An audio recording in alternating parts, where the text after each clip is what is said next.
Welcome to episode 24 of the Million Salvation Podcast.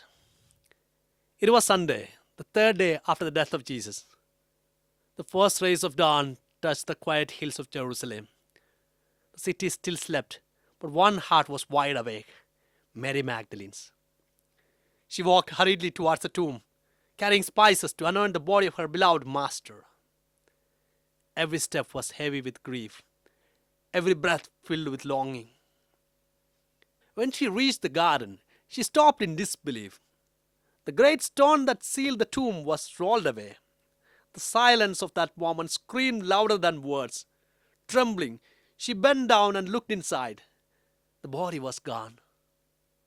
Her sorrow burst forth in tears that fell upon the cold stone floor. As she wept, she noticed a man standing nearby. Through her tears, she thought it was the gardener. With a voice trembling with pain, she pleaded, "Sir, if you have taken him away, tell me where you have laid him, and I will go and get him."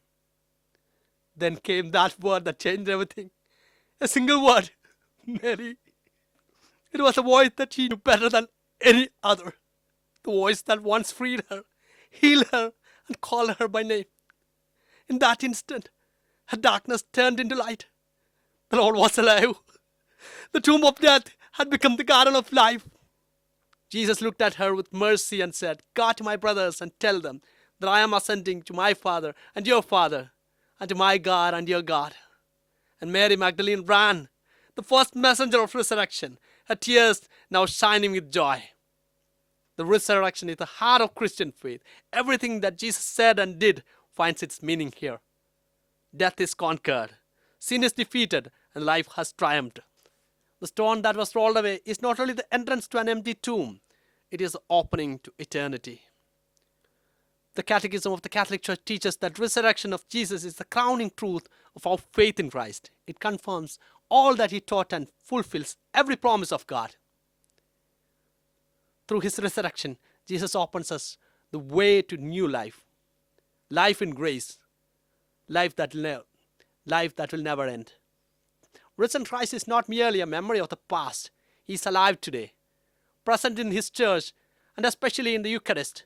Each time we gather around that altar, we meet the risen Lord. The same body that once lay in the tomb is now glorified and given to us as the bread of life. The same hands that were pierced on the cross now offer us peace. The same voice that said Mary now calls each of us by name and invites us to communion with him. Now take a few moments to read and meditate on these passages from the Bible. John chapter 20, verses 1 to 18. Mary Magdalene encounters the risen Lord. Luke chapter 24, verses 13 to 35. The disciples on the road to Emmaus. Matthew chapter 28, verses 1 to 10. Jesus appears to the woman. 1 Corinthians chapter 15, verses 3 to 8. Paul's testimony of the resurrection. As you read, imagine the emotions, the surprise, and the overwhelming joy of those who first saw him. The same Jesus who broke the bread at the Last Supper now breaks the bonds of death. That is the heart of the Eucharistic mystery. The risen Lord is made present among us. Every Mass is a meeting with the risen Jesus. Every time the priest elevates the consecrated host, heaven once again whispers your name, just as Jesus called Mary. In that moment, he invites you to recognize him, to believe, to rejoice. The resurrection tells us that love is stronger than death, mercy greater than sin, and life eternal, more powerful than the grave. The cross was not the end, it was the beginning of the new creation. So when you face your own tombs, the losses, the despair, the sealed places of your heart, remember this morning in the garden, the stone can be rolled away.